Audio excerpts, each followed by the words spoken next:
Okay, so today we're going to talk about 7.3, and we're going to have two ways in which we can solve multivariate, which means multivariable, linear systems, and then tomorrow we'll do row operations and what's a secondary way we can solve instead of the first way.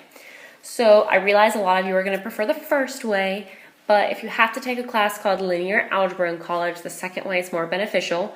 For those of you who don't have to take it, I'm going to show you how to just do it in your calculator. But to get us started, let's go ahead and talk about the two ways we can set up a matrix system. So we can turn a system of equations into a matrix using one of two methods. So the first one I'm going to show you is the method we'll focus on tomorrow, and then we'll really focus on the first one today.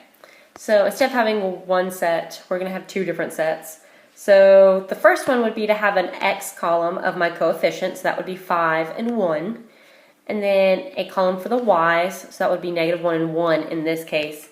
I personally like drawing a dotted line to represent, hey, this is where my equal sign would be, and then continuing on with my coefficients. So notice in each row I stayed one equation at a time, and so that is going to be what saves us in the long term. This is what we'll focus on more so in tomorrow's lesson and not today's. And then today's format is actually going to have three separate matrices. So our first one is going to be my coefficient matrix. So it's going to be my coefficients that are actually that square matrix from this side of my dotted line. So that's going to be my 5, -1, 1, and 1. That's going to be my first matrix. The matrix that's right beside it is going to be really small. It's my variable matrix. And so it's going to be a x and a y. We're going to close that off. And then on the other side, I'm going to have my answer side, which would just be from the other one to connect the two ideas together, my 10 and my 3. So how in the world is this going to make it faster and easier when I have to solve a system of equations with two variables, let alone three? And that's the method we're going to focus on more so today. And in your homework, anytime you see in the directions, use Gaussian elimination, just use this process. It's faster. It's easier. I couldn't find any I liked with the directions I wanted you to have. So let's go in and actually find out. This is the one we're working on today, and this method over here will be for day 2. Honestly, using your calculator, both are equally challenging or not challenging. In terms of how to do it by hand, it's just your preference, because on one of them you're going to have to do a lot of work and just be careful not to make mistakes. With the other one, you're going to have to be really careful to calculate things correctly, like your determinant and your inverse. So let's go look. I don't know why this one shows up 3 times.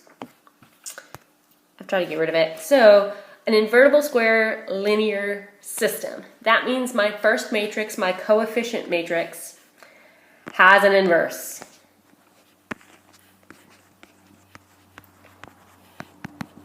And it has to be a square matrix, which means it's 2 by 2, 3 by 3, 4 by 4, 5 by 5, 10 by 10.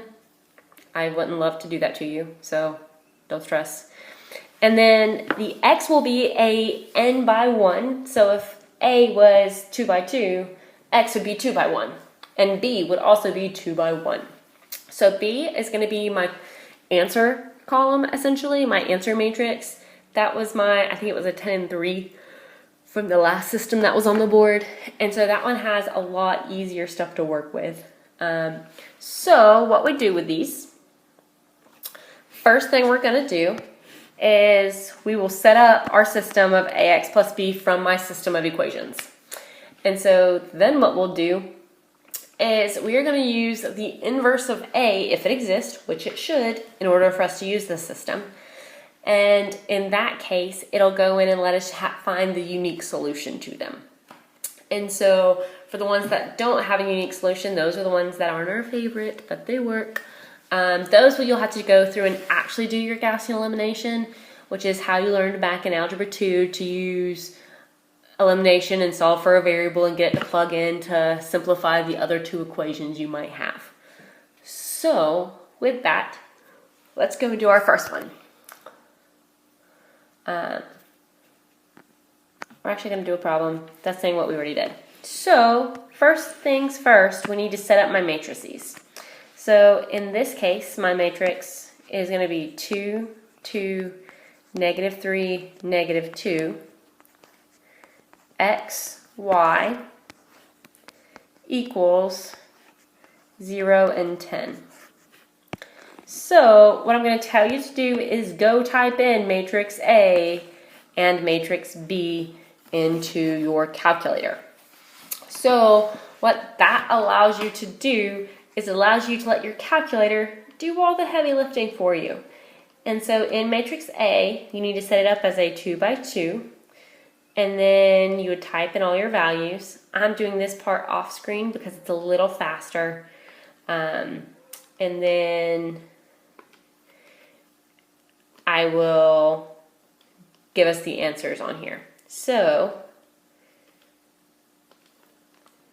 I have already typed my A and my B into my calculator. And so right now what's happening is I have matrix A times X equals B. But if I want to move A, normally we would divide by A, but remember we can't divide a whole matrix.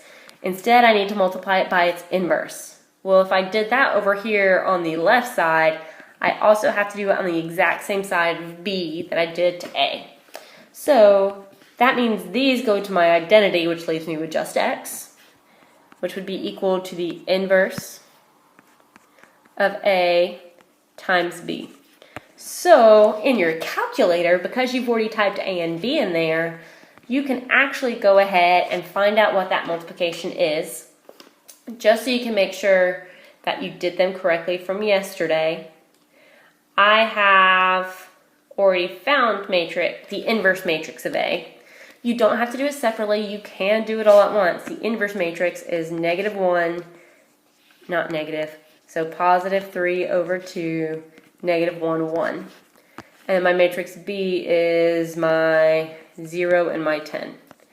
You can still do all of that by hand with a 2 by 2. It's just so much faster with your calculator. With some of your problems tonight, you might have 4 variables. So these matrices can get kind of big. You just have to take your time in your calculator. And actually, once you get this one step typed into your calculator, all you have to do is change your A and your B in your matrix system and then do second enter on your home screen and hit enter again and it'll do it for you. So it's not a ton of work. So when you multiply these two together, this gives me 15 and 10. So how in the world is that useful? Well, don't forget my matrix X was actually the matrix X, Y. So that means that X equals 15 and Y equals 10 without me having to go through the pain of elimination and substitution and getting things to combine properly. But I think in your homework it's going to make you put them in parentheses. So this would be 15, 10. When you have multiple variables floating around, that 10 does not look like a 10. When you have several variables, what it's going to make you do, pay attention. It will give you in the directions somewhere what order they want them. I personally am a big fan of alphabetical, but usually it's the order that they provided them in your equations. So sometimes some of your variables are out of order. I know, not my favorite either. But that's the whole gist of solving them using inverse matrices.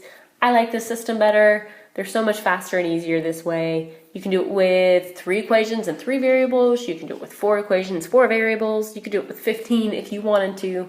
Not that we want to do that. So that's the gist of today's lesson. Let me know if you have any questions. This one takes you through that same work we just did.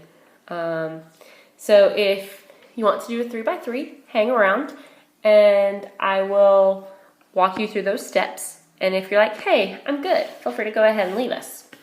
So first off, my initial setup is going to be my 1, negative 1, 2, because I'm going to go ahead and arrange and I'm going to have X, y, and then z at the end. So this would give me a -3 on that first row. Then I'm going to have a 2, a 1, a -1, and a 0. Then I'll have -1, 2, -3, and a 7.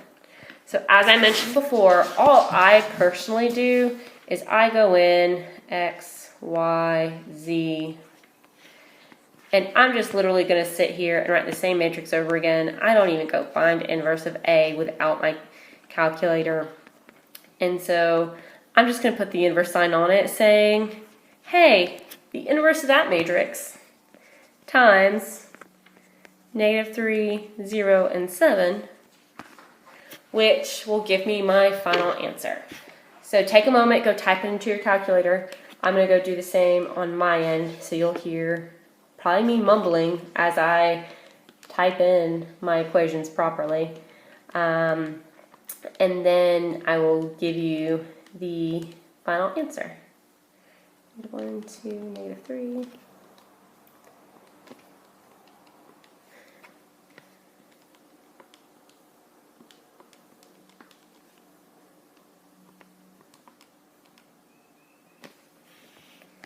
So I can do these really quickly because I do it kind of often. So this is going to equal my 1 by 1, which is -2, 7, and 3, which means x equals -2, y equals 7, z equals 3. So if you rearranged your variables, it's going to rearrange the order that it gave you the answers. So honestly, keep it consistent, do x, y, z, keep it in order, make your life easier. Be careful of things not being in the order you expect them to be with the online book because it's our online book. So other than that, I believe we are done for today. And so come back tomorrow to find out how to do reduced row echelon and row echelon using that other system to solve. So I'll talk to you tomorrow. Let me know if you need anything. Bye guys.